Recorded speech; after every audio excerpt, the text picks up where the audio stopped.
tegak. Masalah mantu bendera, masalah lambang dan sebagainya begitu berselesai. Kajak pama ke kajak ma ke hai malik mahamun asia palih ke.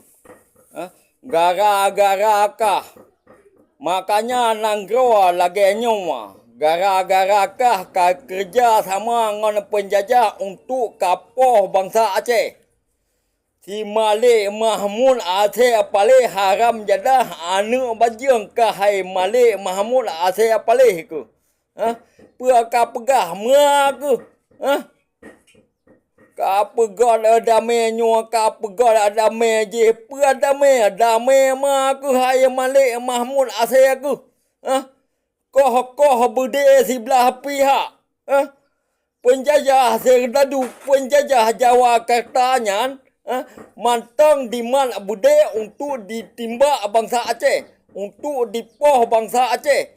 Ka 20 tahun ka pelam Malik Mahmud Aceh palih pua ka nepoh mandum bangsa Aceh.